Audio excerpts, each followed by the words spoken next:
네, 약 5년 전입니다. 갑자기 국제사회의 20대 후반의 청년인 김정은이 북한의 후계자로 등장합니다.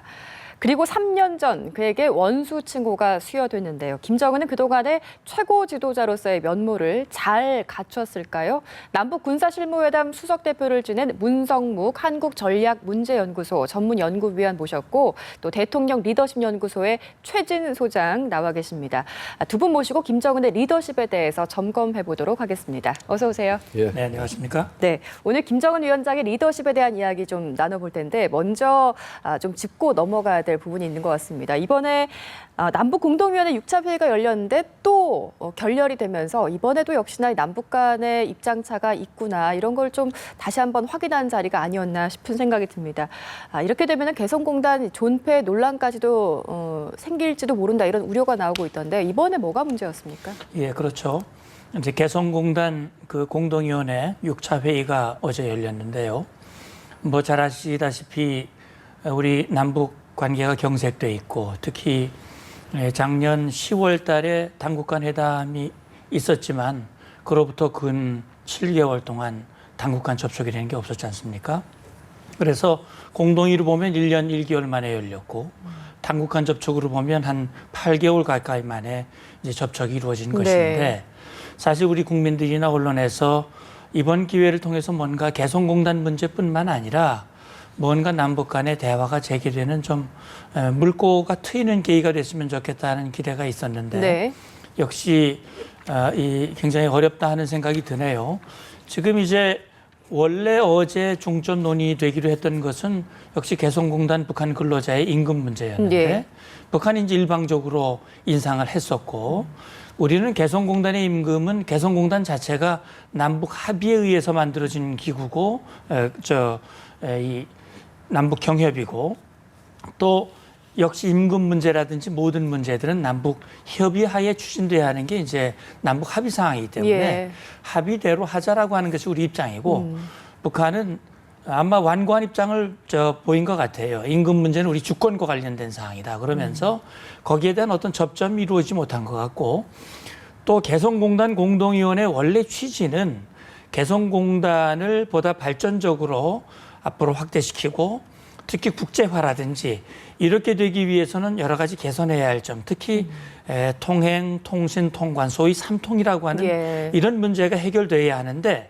우리가 그 문제를 개선해 나가자. 그리고 북한 근로자의 근로 여건도 개선하고 북한이 그동안 관심을 가졌던 도로 문제라든지 기숙사 문제라든지 이런 것들에 대해서 성의를 보였지만 북한이 막무가내로 거기에 대해서 이 절충점을 찾지 못한다고 하는 것은 그러면서 이제 그 북한 측 단장이라고 하는 사람이 이런 회담 필요 없다라고 언급을 했다고 하는 게 보도가 됐는데 북한이 그렇다면 왜 회담에 나왔는지 정말 북한의 그 바램 노림수는 어디에 있었는지 이런 게 궁금하거든요. 근데 일면을 보여주는 것은 5.24 조치가 삼통 문제 해결의 걸림돌이다라고 하는 언급을 봤을 때는 북한은 아마 어제 회담을 통해서 뭔가 남측이 좀 더 통 큰 그런 어떤 제안을 들고 오지 않을까라는 그런 기대를 했는데 기대가 어그러진 것이 결국은 그런 반응을 보인 것이 아닌가 하는 그런 생각을 해봅니다. 북한도 내심 기대를 하고 그 자리에 나왔을 텐데 사실 예민할 수 있는 임금 문제부터 참 합의점을 찾기가 어려웠던 자리가 아니었나 싶습니다. 소장님, 실제로 2013년 4월에 이 개성공단이 가동 중단된 일이 있었습니다. 잠깐 이제 몇 달 동안 중단이 됐다가 다시 재개가 되기도 했지만 지금도 사실 뭐 방금 말씀을 해주셨지만 여러 가지 문제들로 인해서 남북 간의 대립이 여전한 상황입니다.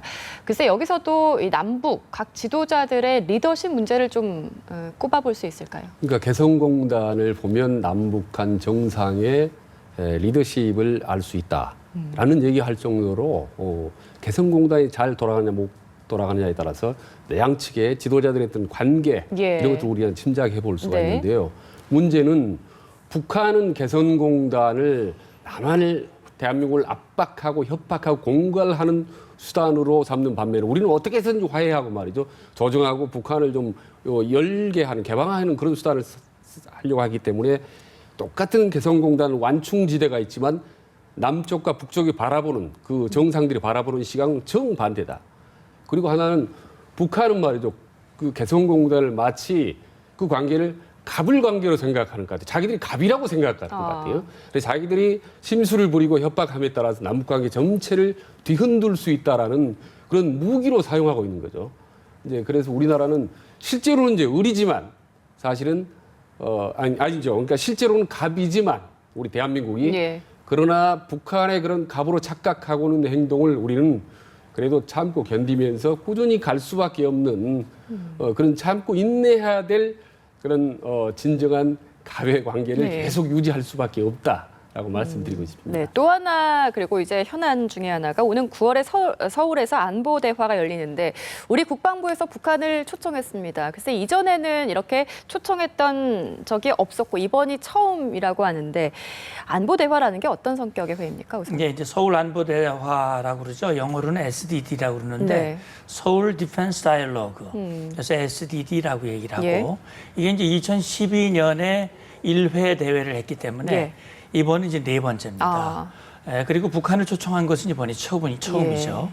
근데 이제 그 서울 안보 대화라고 하는 명칭에 나와 있듯이 각국 특히 아세아 태평양 지역에 있는 나라들이 보다 안보 협력을 증진하고 특히 지역의 국가들 간의 신뢰를 구축함으로써 지역의 평화와 안정을 도모하자라고 하는 취지로 그 관련국 국방 차관급들을 우리가 초청을 하는데 뭐 그 30여 개국이 다 차관급이 오는 건 아니지만 어쨌든 지난 회의들을 통해서 의제의 범위라든지 참가 국가의 수라든지 위상이 많이 높아지고 이제 그 싱가포르의 샹글리라 대화라는 게 있고 우리 또 이 동북아 지역에서는 사실 다자안보 협력 기구가 제대로 이루어지질 않고 있어요. 네. 그래서 이런 다자안보 협력을 통해서 한반도의 안보 문제라든지 평화 문제를 해결하기 위한 취지로 이것을 출범을 시켰는데 그동안 여러 가지 상황 속에서 이제 북한을 초청을 안 했고 이번에 국방부가 북한을 초청한 것은 나름대로 저는 의미가 있다고 생각을 해요. 어차피 안보 문제의 핵심이 남북 관계고 그렇죠. 또 북한이 위협의 근원이 되기 때문에 북한이 거기에 참여해서 중요한 문제들, 북한 핵 문제라든지 신뢰 구축 문제라든지 이런 것들이 제대로 협의가 된다면 정말 우리 국민들이 기대하는 이 땅의 평화 정착과 통일이라고 하는 그런 좋은 대화의 장이 될 수 있을 텐데 사실 이번에 국방부가 초청은 했지만 예. 북한이 호응할 가능성은 제가 볼 때는 별로 높지 않다고 봅니다. 그러나 초청했다는 자체는 상당히 의미가 저는 있다고 생각을 합니다. 예, 북한에서 이 대화에 참여할지 아닐지는 아직 좀 더 두고 봐야 되겠지만 만약에 이제 남과 북이 만나서 어떤 메시지들이 오가게 되면은 남북 관계 지금 굉장히 좀 경색되는 상황인데 어떻게 좀 물꼬라도 틀 수 있는 그런 계기가 되지 않을까 그렇게 좀 바람을 가져봅니다. 예, 북한이 이러저러한 정치적인 그런 계산이 아니라 정말 국제사회에 자기들도 평화와 또 신뢰 구축과 이런 데 관심이 있다라고 하는 것을 보여줄 수 있는 좋은 장이 되는 거거든요. 그리고 여기에 참석하는 국가들이 북한이 또 대화하고 싶어 하는 그런 국가들의 대표들이 나오기 때문에 북한이 여기에 참여하는 것 자체로도 북한에게는 상당히 여러 가지 유익점이 있을 수 있다. 또 말씀하신 대로 정말 북한이 그런 결단을 하고 참여를 한다면 그동안 막혔던 남북 관계가 풀리고 특히 군사 당국자 간의 대화가 다시 재개돼서 북한이 정말 관심을 가지고 우리에게 촉구하는 여러 가지 문제들을 해결할 수 있는 그런 어떤 대화의 장이 될 수도 있죠. 네, 이렇게 해서 본격적인 대담을 하기에 앞서서 남북 관계 잠깐 좀 짚어봤습니다. 이제 본격적으로 김정은 위원장의 리더십에 대한 이야기 나눠볼 텐데요. 최진 소장님께서는 이제 대통령의 리더십에 대해서 연구를 하는 이제 일을 하고 계신데 김정은 집권 4년 차가 이제 됐습니다. 그 동안의 이제 행보를 쭉 보시면서 김정은 위원장의 리더십 어떻게 좀 분석하고 계십니까? 그래서 제 전공이 사실 심리학적으로 리더십을 분석한 건데 4년 전에 김정은 정권이 들어섰을 때 사실 이제 저하고 서울대 이제 우어과대학 교수하고 이제 정신 상태 심리를 분석한 적이 있습니다. 김정일에. 근데 그때 아버지 할아버지가 다져놓은 70년의 권력 기반이 있기 때문에 의외로 잘 갈 거라고 예상을 했었습니다. 다만 김정일이 갑자기 죽은 데다가 나이가 20대 후반이기 때문에 설마 그래도 정말 잘할 것인가라고 반신반의했었습니다. 근데 네. 사실 제가 개인적으로 리더십의 관점에서 볼 때 의외로 빠른 시일 내에 놀라울 정도로 사실 인정하고 싶지 않지만 상당히 리더십을 안정기를 저는 다졌다고 보는 거죠. 그래서 그 파격적이고 과감하고 공포스러운 게 마지막에 꼬마 히틀러라고 할 정도로 아주 닮은 점이 많습니다. 그러니까 헤롤드 라스웰이라는 그 심리학자가 있는데요. 그 말한 선동가형의 리더십을 규명을 했는데 다 김정일 리더십하고 특징이 닮아 있습니다. 세 가지인데 우선 하나는 우선 자기 과시형이 강합니다. 그래서 뭔가 내 힘이 있다, 내 힘이 세다라는 것을 끊임없이 과시하게 해서 위력적인 행동을 보인다는 것이 첫 네, 번째고 네. 두 번째는 극화적인 성격이라고 합니다. 드라마타이징 캐릭터라고 해서 극과 극을 넘나드는 이제 성격입니다. 그리고 세 번째는 예측 불가능성입니다.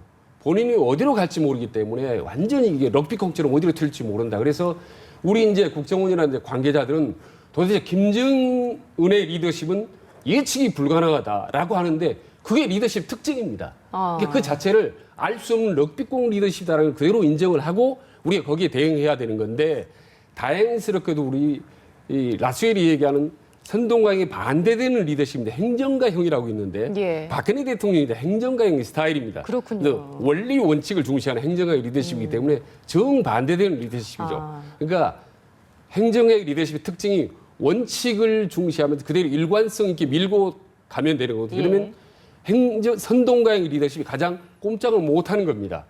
근데 우리가 저 좌충우돌하는 김정일이도 휘말려서 말이다. 저게 뭘 의미하지? 계속 분석하고 거기 휘말려들으면 끝도 한도 없기 때문에 우리는 행정가형 리더십으로 우직하게 우리 원칙을 유지하면서 꿋꿋이 가는 것이 김정일의 저 알 수 없는 저 공포의 리더십을 깨뜨릴 수 있는 유일한 방법이라고 보는 겁니다. 네, 박근혜 대통령과 김정은 위원장의 리더십은 정반대다 이렇게 예, 분석을 그렇습니다. 해주셨는데 예. 그럼에도 불구하고 어린 나이긴 하지만 그래도 체제가 비교적 공고하다 이렇게 분석하시는 거죠? 네, 그렇습니다. 체제는 곤고하고 리더십 파격적으로 했는데요. 실제로 머릿속은, 두뇌 속은 김정일 네. 리더십은 상당히 정체성 혼란이 극심한 겁니다. 고뇌가 심하다. 네, 왜냐하면요. 우선은 스위스에서 한 8년 내지 10여 년 그렇죠. 뭐 이 정도 유학 생활했지 생활이 않습니까? 있었죠. 그러니까 예. 세계에서 가장 선진 국가가 스위스인데 또 세계에서 가장 후진적인 국가가 북한 아니겠습니까? 이 두 세계를 넘나들면서 살았기 때문에 뇌 속에는 말이죠. 21세기 유럽의 선진 마인드와 또 다른 뇌 속에는 19세기의 완전히 왕정 국가의 마인드가 있기 때문에 완전히 헷갈리는 거죠. 그래서 그 검은색 국방복을 입으면서 또 머리는 말이죠. 완전히 옛날 옛적에 보는 그 시골식의 머리였는데 예. 시계는 완전히 명품 시계를 찾지 않습니까? 그렇더라고요. 이 알 수 없는 행태. 그리고 또 하나는 30대 초반이기 때문에 아직도 사실은 어린 청소년이 갓 지난 성입니다. 그래서 실질적으로 몸의 한켠, 정신의 절반은 청소년기를 갓 지난 신나게 놀아야 될 대학에 막 졸업한 정치 초년생이지만 또 다른 한쪽은 말이죠. 완전히 정권을 최고로 진 통치자거든요. 그렇기 때문에 이 정체성의 혼란이 끊임없이 오갈 수밖에 없다. 그래서 나타나는 성격도 그리고 나타나는 리더십도 아까 말씀드린 대로 극단적인 양극단을 오갈지는 그런 성격이 나타날 수밖에 없다는 거죠. 정체성 역시 극도로 양쪽으로 양분되어 있는 아주 해석하기가 힘든 난해한 네. 인격체라고 할 수가 있죠. 그렇습니다. 김정은의 리더십에 대해서 이렇게 보면은 자신에게 글쎄 조금만 좀 반하면 숙청 내지는 처형시킨다던가 공포 정치를 일삼고 있는 모습을 볼 수가 있는데요. 같은 기간 동안에 아버지 김정일이 처형시킨 것과 비교했을 때 거의 7배 수준일 정도로 굉장히 좀 공포 정치를 하고 있습니다. 그 선대와 비교했을 때 김정은만의 어떤 통치의 특징이라고 할까요? 어떤 게 있을까요? 예, 그러니까 지금 이제 원장님께서 좋은 설명을 해주셨어요. 저도 그 부분에 전적으로 동의를 합니다. 근데 역시 이 김정은의 그 통치 스타일, 리더십 이런 것들은 아버지나 할아버지하고 확연히 그 구분이 좀 차이가 되지요. 네, 차이가 있지요. 네. 할아버지 김일성이 같은 경우는 우리가 인정하고 싶지 않지만 이 북한 주민들에게 있어서는 그래도 김일성에 대한 그 동경심, 경외심 그런 것들을 가지고 있거든요. 역시 북한이라고 하는 체제와 정권을 만들었고 북한 주민들의 배고픔이라든지 어려움을 달래주는 그런 리더십이었다면 아버지 김정일은 상당히 은둔형 리더십이었던 것 같아요. 주민들에게 다가가기보다는 상당히 감춰져 있고 신비적이고 그런 리더십이었는데 그래도 아버지 김정일은 70년대부터 아버지가 죽을 때까지 거의 20년 가까이 권력을 공고히 해나갈 수 있는 그런 기간이 있었기 때문에 네. 나름대로 통치 기반을 가지고 이제 그 최고 지도자의 자리에 올랐는데 김정은 같은 경우는 정말 젊은 나이에 짧은 기간 내에 1인 지배 체제를 확고하게 하기 위한 그런 조치로서 어떻게 보면 할아버지 흉내를 내지만은